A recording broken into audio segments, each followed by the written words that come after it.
Bonjour, bonjour à tous, bonjour Émilie. Bonjour à tous et bonjour Eddy. Je suis contente de te retrouver dans ce nouveau live du vendredi. Nouveau live du vendredi, alors un peu différent, on va dire, pas technique, mais quoique, il y a des techniques. Donc tu vas nous parler, après les présentations, tu vas nous parler d'un cas d'école, d'un cas réel qui s'est passé chez Woodunit avec des astuces et tes conseils, en tout cas sur ce qui s'est passé.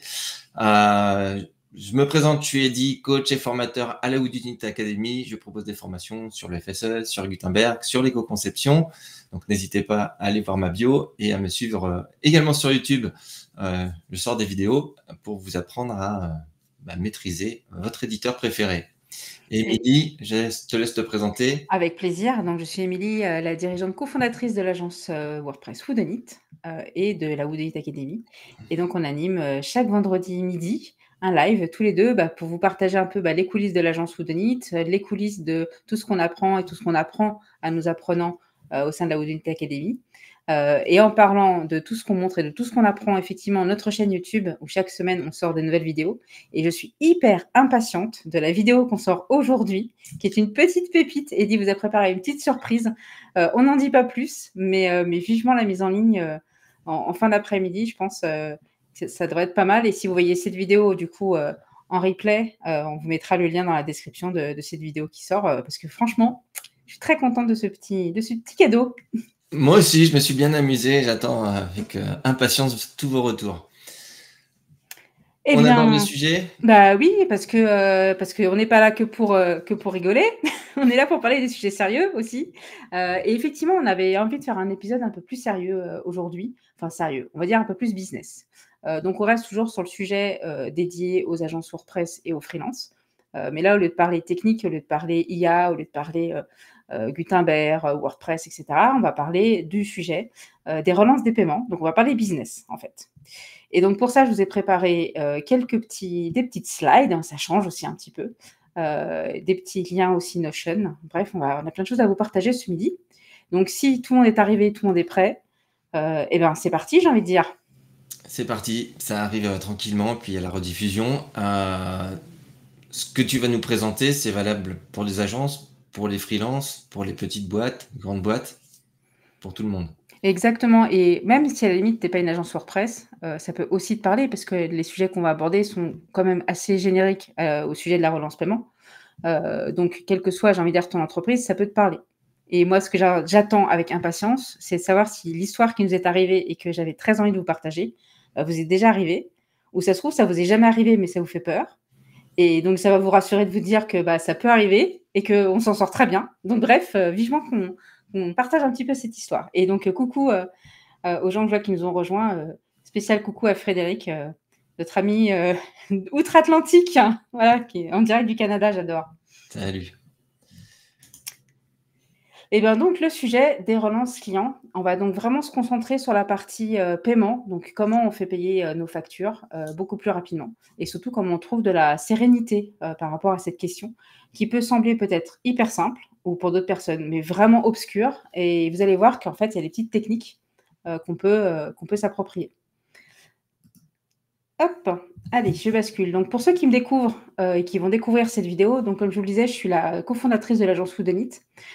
Et surtout, je suis créatrice de beaucoup de contenu parce que j'adore énormément le partage. Donc, c'est vraiment le point le plus important de cette session, c'est de vous apporter un maximum de partage sur qu'est-ce qu'on nous on pratique dans l'agence, qu'est-ce qu'on rencontre comme cas, à quoi on survit entre guillemets, quelles leçons on en tire, et surtout comment demain ça peut vous servir pour votre activité. Alors, pourquoi, pardon, ce sujet Alors déjà, parce que le sujet de la trésorerie, c'est vraiment un sujet qui me passionne. Pas uniquement parce que je suis la CEO et que je sais que c'est un point crucial pour l'entreprise, mais c'est un sujet qui me passionne parce qu'en fait, on a la main dessus. Et parfois, on ne se rend pas compte de comment notre posture, notre attitude va avoir un impact sur notre trésor. Et on va juste subir les désagréments et avoir l'impression qu'on ne peut rien faire. Et c'est pour ça que j'aime beaucoup ce sujet-là, parce que c'est vraiment une expérimentation depuis 15 ans de OK, il m'arrive ça, comment je peux réagir? Il m'arrive ça, comment je peux réagir? Et comment on continue de progresser sur la question de la gestion financière. C'est un sujet qui est hyper commun. On peut vraiment tous avoir des problèmes avec des factures de clients. Et que même avec la meilleure des expériences, nous ça fait 15 ans, et avant l'agence, moi j'ai été freelance, avant d'être freelance, j'avais une autre entreprise, on a tous eu, et on va tous avoir des problèmes de paiement. Et même avec cette expérience, on peut encore se faire piéger, et puis c'est un petit peu l'histoire que je voulais vous raconter. Et comme je vous le disais en introduction, voilà, moi l'entraide, c'est hyper important, c'est pour ça qu'on fait de la contribution à WordPress, c'est pour ça qu'on anime ce live. L'entraide entre agence et freelance nous rend tous plus forts, donc c'est un point vraiment sur lequel j'insiste. La petite histoire que je vais vous raconter nous est arrivée l'année dernière, et donc c'est le point de départ de tout ce qui a suivi derrière, comme remise en question, comme tout le contenu que je vais vous partager juste après. Donc l'agence existe depuis 15 ans, et ces dernières années, on avait une trésorerie plutôt stable, parce que la force, on a appris comment faire. Et il nous est arrivé en fin d'année dernière, en novembre, une petite aventure. Donc je vais vous montrer, parce que rien ne vaut mieux que l'image, en fait. Donc en fin d'année, on a eu une vraie baisse de trésorerie. C'est-à-dire qu'on était à peu près stable tout le reste de l'année, même si bien sûr ça rentre, ça sort, ça rentre, ça sort. En fin d'année, comme vous voyez, on était vraiment très très bas. Et c'était d'autant plus frustrant d'avoir un problème de trésorerie qu'on avait facturé énormément. C'est-à-dire qu'on avait 300 000 euros qu'on avait facturés, qui devaient être payés, mais qui n'étaient pas payés. C'est l'argent qu'on avait en retard. Donc du jour au lendemain, on s'est retrouvé dans une situation de panique, où on dormait très mal en se disant « mais qu'est-ce qui s'est passé ? Faut vite aller récupérer l'argent, parce que si on n'a pas l'argent pour payer les salaires et l'URSSAF et les impôts et tout ça, c'est le début de la galère. » Donc il nous est arrivé ça. Et donc moi, une fois qu'on avait passé la tempête, j'ai pris 2 mois pour me dire « ok, pour analyser qu'est-ce qui s'est passé, alors qu'on a des bons outils, on a des routines, on a un mindset, qu'est-ce qui s'est passé pour en arriver là ?» Et donc c'est ce que je vous raconte un peu aujourd'hui. Déjà, je vais vous parler de nos piliers. Donc, dans l'agence, on a 3 piliers bien distincts. On a une partie outils, une partie routine et la partie mindset. Donc, si le mot mindset vous semble un peu plus obscur, mindset, je vais vous parler plutôt mentalité, plutôt comment on travaille les peurs, comment on travaille l'identification des profils qu'on a en face de nous, comment on travaille tout ça pour adapter nos réponses et nos stratégies par rapport aux problèmes qu'on peut rencontrer. Eh bien, on va déjà commencer par la partie la plus simple, on va dire, la partie outils.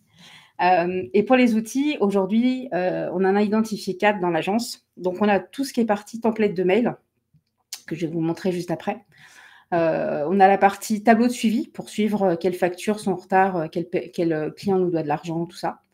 On a bien sûr la carte des indemnités de retard, que parfois on oublie, et qui est pourtant une carte très très puissante. C'est vraiment votre paire d'as si vous faites une partie de poker. On ne se rend pas toujours compte de ça. Et bien sûr, on a la partie très contractuelle, avec comment on s'assure dans nos contrats et dans nos CGV que les conditions de paiement sont très claires pour le client. Pour la partie template, pour ceux qui me suivent sur LinkedIn, je vous ai déjà partagé un Notion avec nos templates. Et là, on va vous redonner le lien et dans le descriptif de la vidéo et à côté, je pense qu'on pourra éventuellement vous faire un petit flashcode. Je ne sais pas si on a prévu le flashcode pour les Notion. Eddy, est-ce que tu sais ? Alors, j'ai le flashcode de ce que tu partages là aujourd'hui. Donc, Eh ben, je les referai en propre en description. Parfait. Donc, du coup, les templates. Aujourd'hui, on a dans nos outils, hop, je descends directement aux templates, 3 types de templates. On a les modèles de courrier mail classiques qui vont vraiment servir pour la majorité des cas. Donc, la relance préventive juste avant l'échéance d'une facture, la première relance qui redit gentiment au fait, vous avez une facture à nous régler, vous ne l'avez pas fait.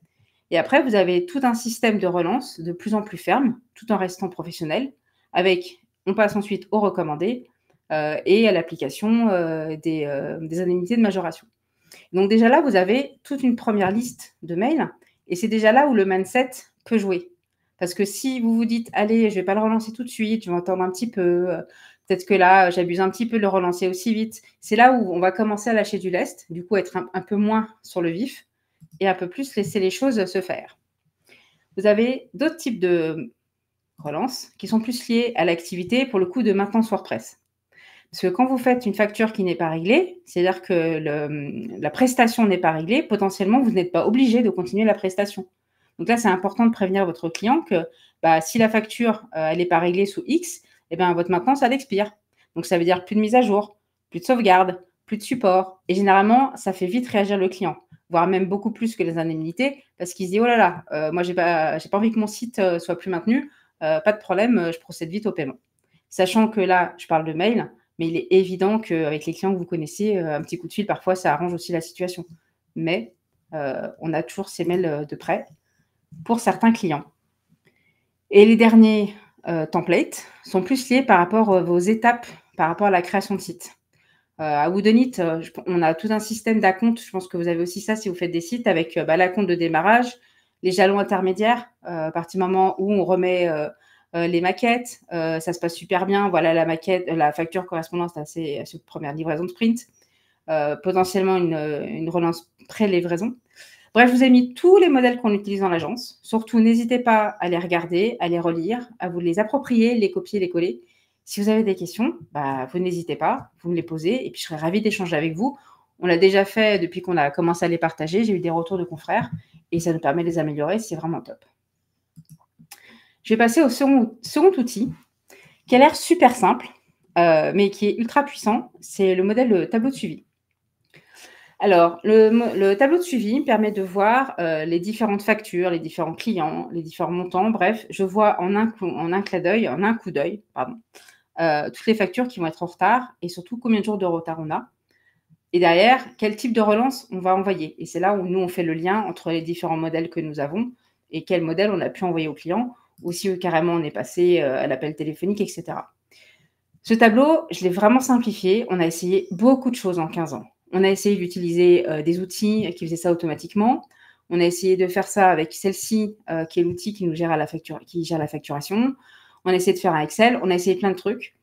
Au final, ce qui marche le mieux, c'est ce tableau Notion qui se met à jour automatiquement. Là, vous ne le voyez pas parce que c'est un modèle vierge, mais avec notre celle-ci, vient avec un make. Comme ça, on a toutes les infos. Et donc, chaque semaine, on peut passer dessus et on peut filtrer, etc.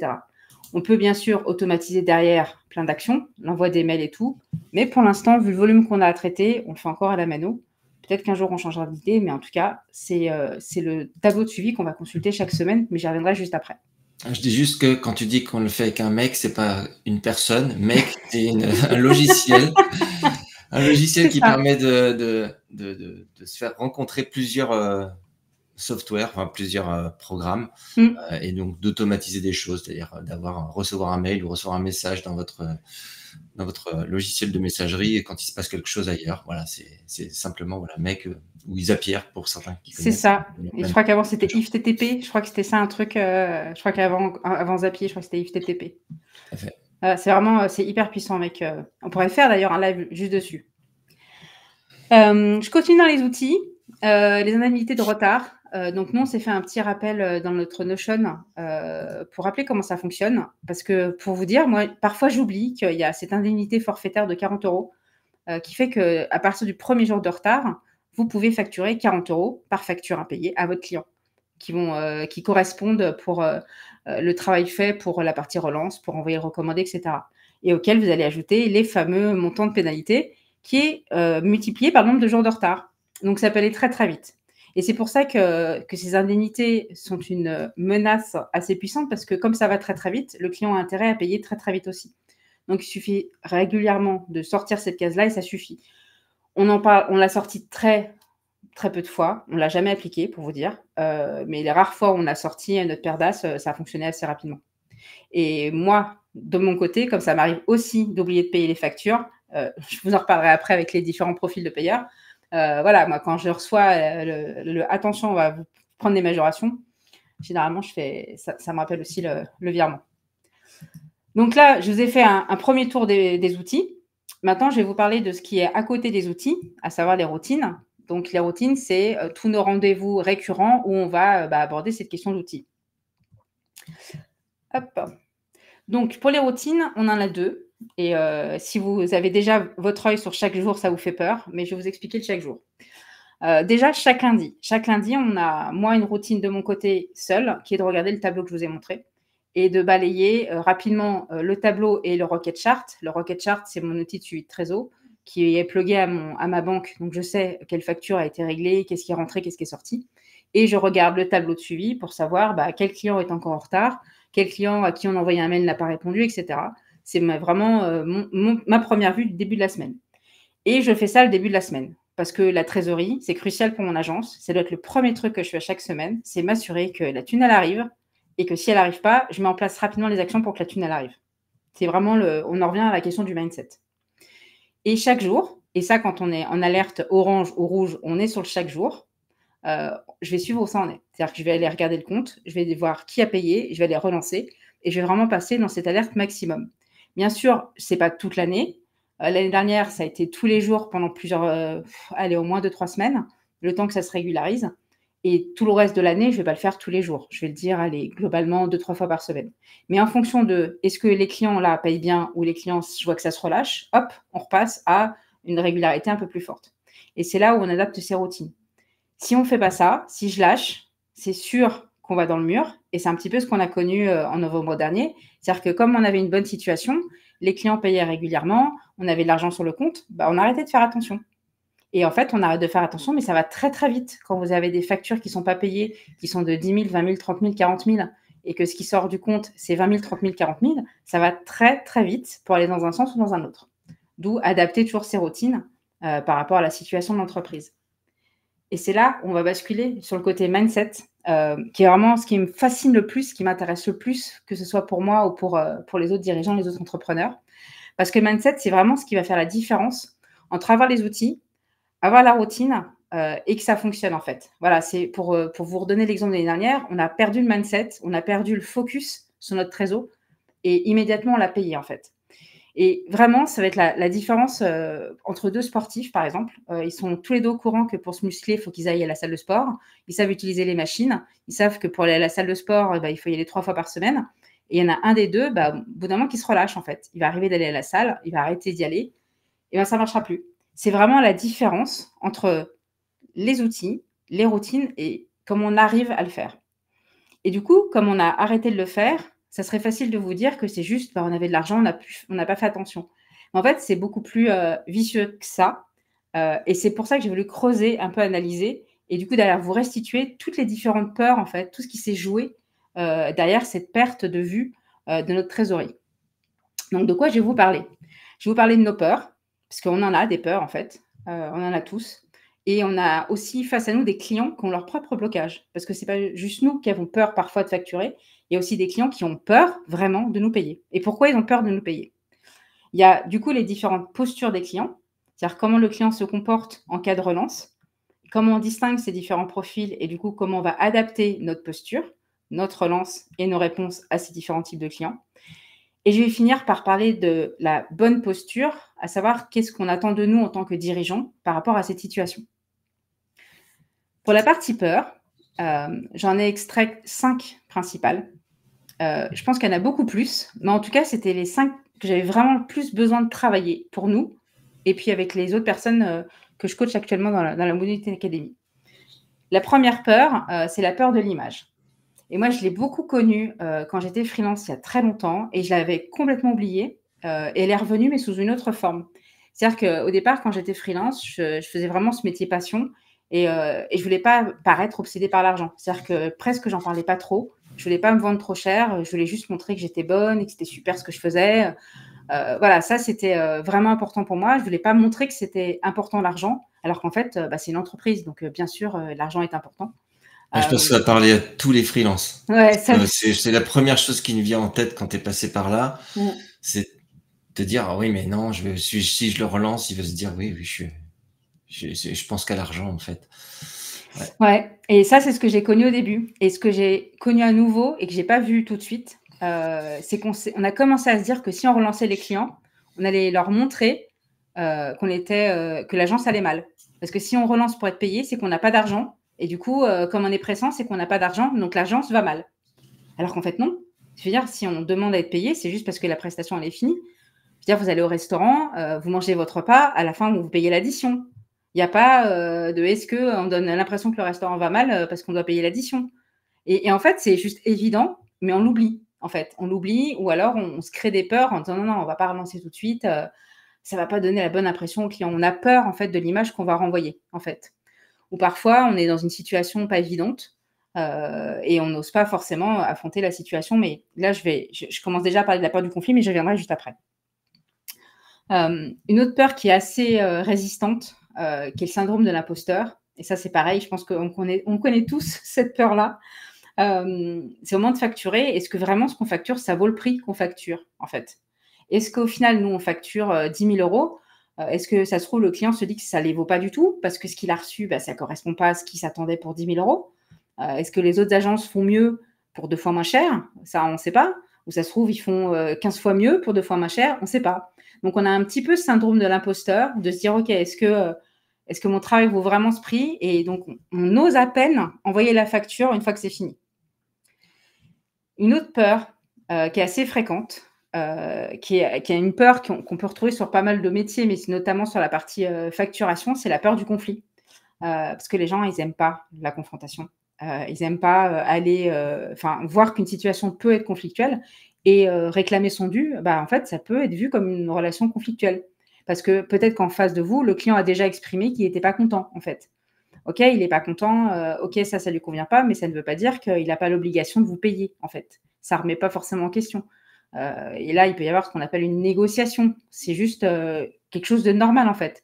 J'en reviens au restaurant, vous avez mangé le plat, mais je ne sais pas, le dessert est arrivé, il n'était pas complètement cuit, ou vous avez, je ne sais rien, trouvé, tiens, ça m'est déjà arrivé un escargot dans ma salade. Ça peut arriver l'escargot dans la salade. Et le restaurant fait un geste et tout le monde paye et c'est fini. C'est pas je me casse et je paye pas ma facture, en fait. Voilà. Donc la peur du conflit, ça se travaille. Et également, si la discussion dégénère, c'est là où il faut rester dans la bonne posture, qui est, on est entre professionnels.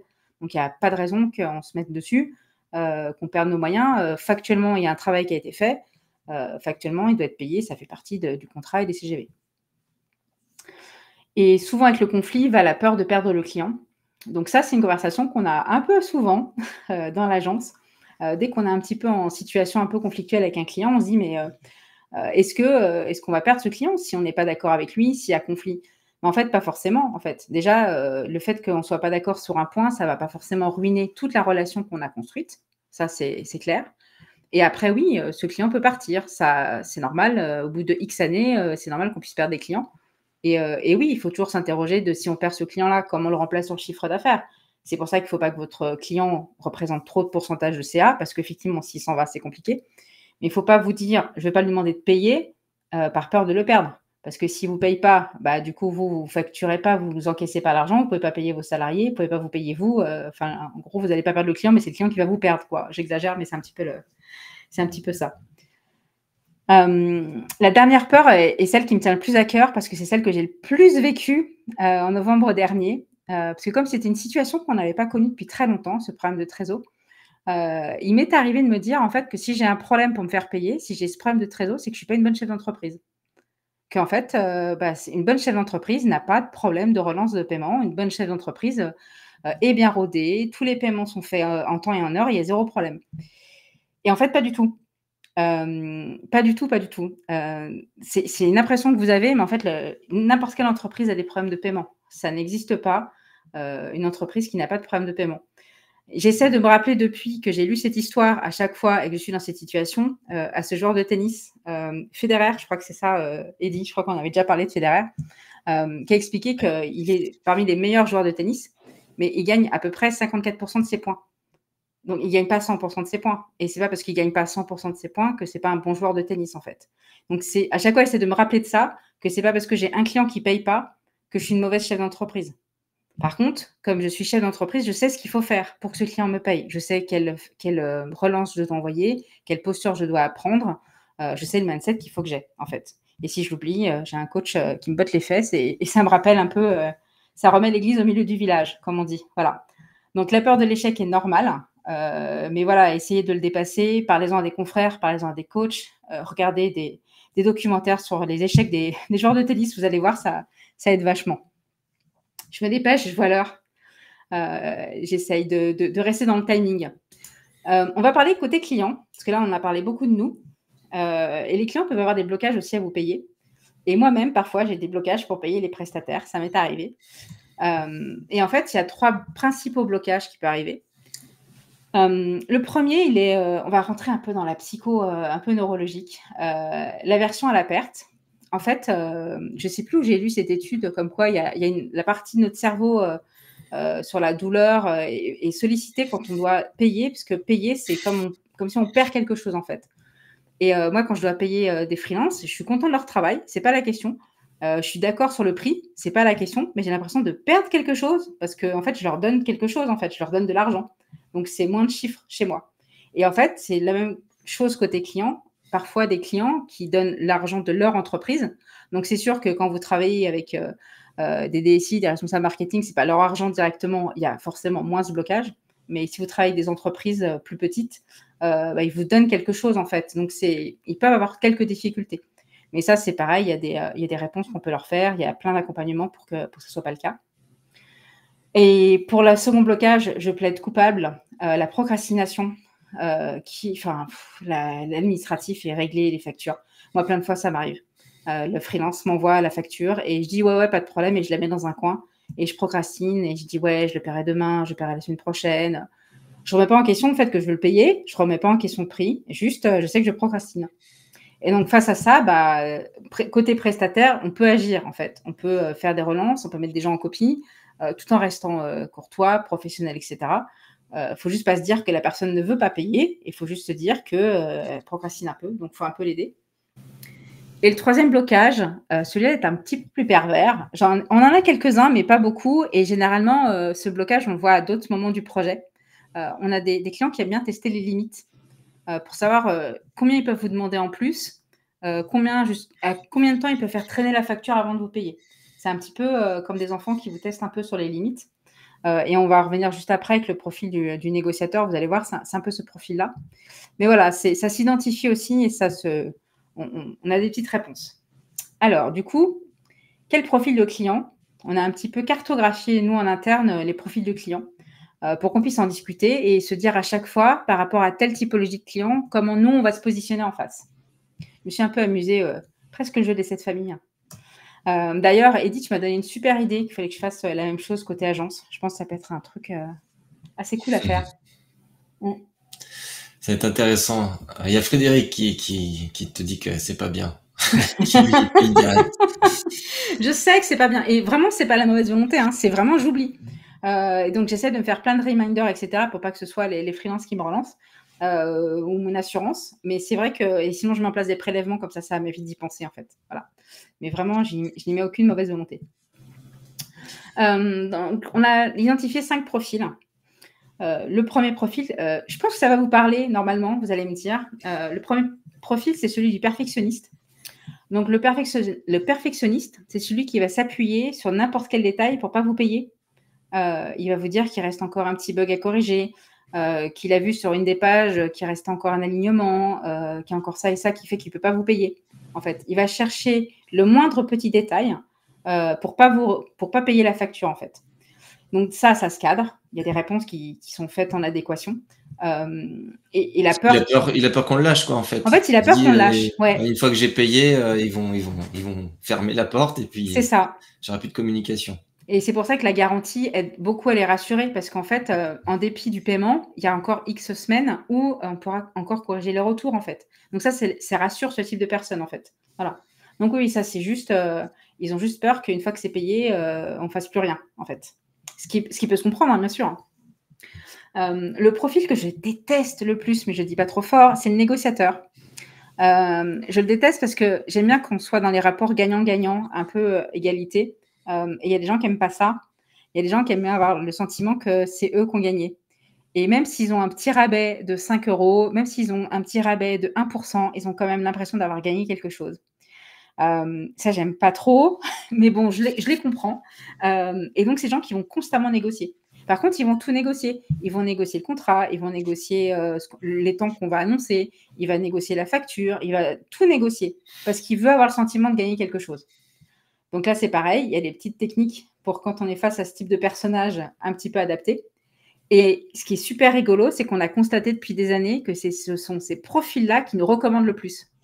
Parce que comme ils ont l'impression d'avoir gagné, ils peuvent se vanter auprès d'autres personnes en disant voilà, moi j'ai un truc spécial avec eux, tu n'auras pas les mêmes tarifs parce que moi je suis spécial, mais grâce à moi tu auras peut-être machin.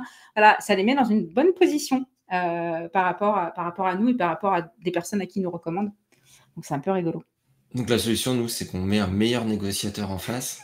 C'est ça. Qui donne l'impression qu'on a gagné. Non, mais c'est un vrai travail, hein. C'est pour ça que c'est pas moi qui négocie, hein. C'est pour ça que Nandor fait ça très très bien.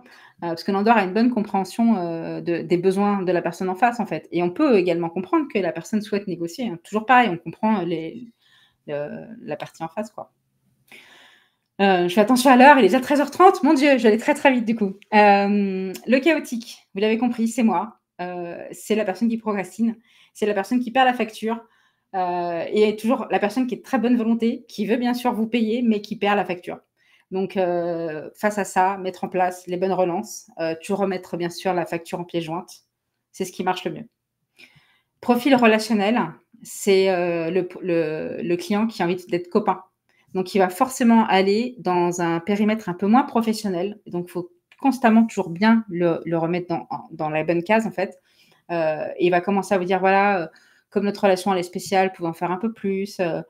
Comme entre nous, on s'entend bien, on peut peut-être faire ça et ça, juste pour me faire plaisir, juste parce que ça se passe bien, ou parce que je peux vous recommander. Voilà, il va jouer sur cette corde un peu humain pour essayer d'avoir des choses en plus. Donc toujours pareil, rester droit, position adulte à adulte, contractuelle, et on arrive forcément à un peu mieux rééquilibrer.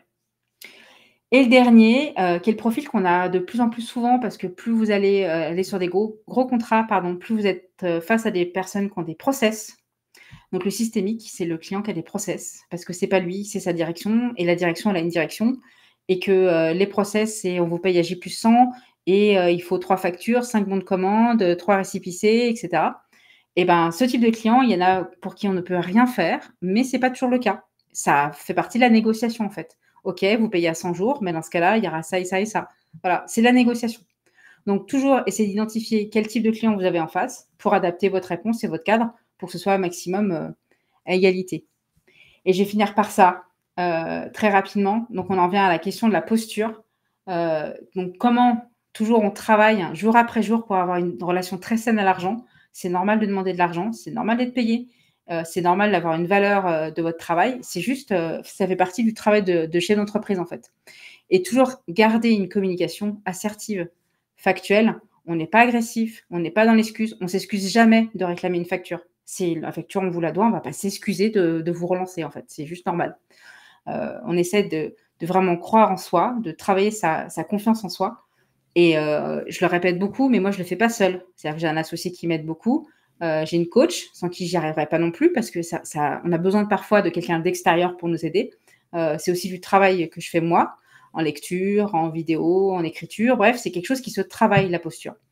Et ça se partage aussi. Et donc, c'était un petit peu le but de ce live.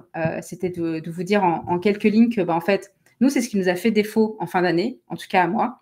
C'est j'étais un peu moins rigoureuse. J'ai un peu moins mis de la régularité et j'ai un peu perdu mon mindset. Donc, c'est vraiment quelque chose qu'il faut cultiver tout le reste de l'année parce que même avec de l'expérience, ça peut nous arriver, ça peut vous arriver. Et donc, j'espère que cette histoire et tous ces piliers peuvent vous aider, vous. Et surtout, si vous avez des questions, n'hésitez pas à les poser en commentaire sur le YouTube. Et puis, même là, s'il y a des questions, on peut prendre quelques minutes pour y répondre, même si j'ai presque dépassé et parlé beaucoup trop vite. C'est parfait. J'ai parlé très, très vite. Il faudrait que je regarde des modèles. Est-ce qu'on met, sauf erreur de ma part, où on est carré, on ne fait pas d'erreur? On l'a tous vu, ça, sauf erreur de ma part, votre dernière facture n'a pas été payée. Ouais, c'est la formule de politesse. Exactement, alors qu'on sait très bien qu'il n'a pas payé. Mais je sais, mais c'est toujours dans le doute. Après, je le mets plus souvent en PS. PS, si votre règlement arrive en échange, parce que moi, ça m'est déjà arrivé de payer une personne le jour où elle me relançait. Voilà. Et je vois que tu partages le petit QR code pour ma newsletter. Ouais, c'est quelque chose que j'ai relancé cette année, d'animer ma newsletter, où je partage vraiment chaque semaine ce qui nous arrive à l'agence. Donc, n'hésitez pas à la suivre, n'hésitez pas à me poser des questions sur les histoires que je raconte, parce que le but, c'est que ça vous serve. Le but est vraiment de vous partager 100% de nos coulisses. Comme je dis toujours, sans bullshit. Voilà. On est plutôt à expliquer tout ce qu'on essuie comme erreur et comment ça peut vous aider, vous, à ne pas avoir les mêmes erreurs et comment on s'en sort. On est loin de vous raconter chaque semaine à quel point on est formidable. Parce que ça, il y a assez de gens comme ça qui le disent, qui sont formidables. Voilà. Est-ce que tu avais des petites questions, notre chère communauté, Eddy ? Alors, dans la communauté, il y a eu quelques réactions. Ça, c'est Valérie. Alors là, ça ne dit pas son nom, mais c'est Valérie. Coucou Valérie. Coucou Valérie. Il préfère perdre un client que de rester dans le conflit. C'est intéressant de mettre en face justement on va dire un peu les personas de clients et les personas prestataires pour voir justement comment tu peux interagir quand t'es un un client qui est dans ces peurs-là, parce que moi, j'en cochais plusieurs, hein, là, dans les peurs, hein, c'était pas des choix, c'était toutes, et qu'en face, tu as telle typologie de mauvais payeurs. Je le mets entre guillemets parce que tu as expliqué toutes les raisons de pourquoi ils ne payent pas. C'est comment on réagit effectivement dans ces cas-là. Après, pour répondre à Valérie, oui, on peut perdre le client, mais avant, il faut surtout être payé. Et voilà, je sais parce que, enfin, je sais, j'ai parfois eu des histoires d'amis qui sont freelance et qui m'ont dit qu'ils ont laissé tomber l'argent qu'on leur devait parce que c'était trop dur, en fait, le conflit. Et parce qu'en fait, elle vivait un peu ça personnellement, comme une remise en question, etc., alors que c'est juste du professionnel. Et à chaque fois, je leur prends l'exemple du resto. Tu vas au resto, tu manges, même si t'as pas plu, ça arrive, des fois, on mange un plat qui nous plaît pas tant que ça, on paye toujours, en fait, c'est juste normal. Voilà. Mais je sais que c'est très, très compliqué. Après, il y a des gens qui sont beaucoup dans le conflit aussi. Il y en a qui aiment le conflit. Moi, j'ai mon voisin qui part du principe que pour que ça fonctionne bien avec un prestataire, faut lui gueuler dessus. Donc oui, il y a des gens qui aiment. Les rembourser... C'est sur Valérie. Hein. Alors, Valérie. Moi, c'est ce que j'ai proposé pour mes formations d'académie. Pour toutes nos formations sont satisfaits ou remboursées. En disant, voilà, si ça ne vous a pas plu, on vous rembourse. Voilà. Donc, on peut avoir ça. On faisait pareil chez WP Rocket pour les plugins. Vous n'êtes pas content de WP Rocket, on vous rembourse. Par contre, un site qu'on a livré qui est en ligne, vous n'êtes pas content, on ne vous rembourse pas. Parce que le site, il est en ligne, il a été accepté. Donc, non, là, ce n'est pas la même chose. Voilà, on a plusieurs réactions. Frédéric, qui a eu affaire aux négociateurs. Oui, Frédéric, qui dirige une agence. Effectivement, je pense qu'il a eu... Il aime bien. Mais la négociation, oui, c'est ça, on enlève des fonctionnalités. Parfois, il faut mieux arriver... mais ça, il faut le sentir avant que c'est un négociateur. On arrive avec plus cher et plus de choses parce qu'on sait comment en enlever. Et puis c'est français, hein. Enfin, je veux dire, c'est incroyable. Enfin, je vous disais, je vais pas lancer ce débat. Non, mais si, c'est horrible. Tu vas acheter une maison, tu vas acheter une voiture. Non, mais même, j'ai une amie l'autre jour qui passe un entretien. Elle me dit, je vais demander plus que ce que je veux parce qu'elle va vouloir négocier. J'ai dit, mais c'est triste, quoi. Tu peux pas. Oui, même le côté tabou finalement de l'argent. Mais oui. Tabou de vendre trop cher, de ne pas se sentir à sa place quand on vend trop cher. Enfin, trop cher. Oui. C'est ce qu'on pense. Mais oui, je pense que c'est assez français. J'ai entendu quelques conversations ces derniers temps sur ce sujet. Ce rapport à l'argent, voilà. Où Thomas dit qu'il faut rester zen, ouvrir ses chakras. Et surtout, vous dire que ça fait partie du rôle du chef d'entreprise, en fait, ce rapport à l'argent.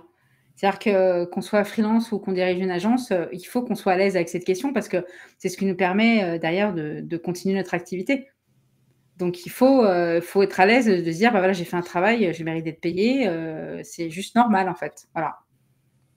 Oui, surtout que le plus dur, c'est au niveau du devis. Hein. Si le devis est accepté, le contrat, il est accepté. Après, jusqu'à ce que faut respecter votre contrat et faire... C'est ça, c'est du factuel. Hein. Il n'y a pas d'humain, en fait. Ouais. C'est que tu as signé un papier qui dit qu'à la fin, tu faisais ça. Bah, on est d'accord qu'à la fin, tu fais ça, en fait.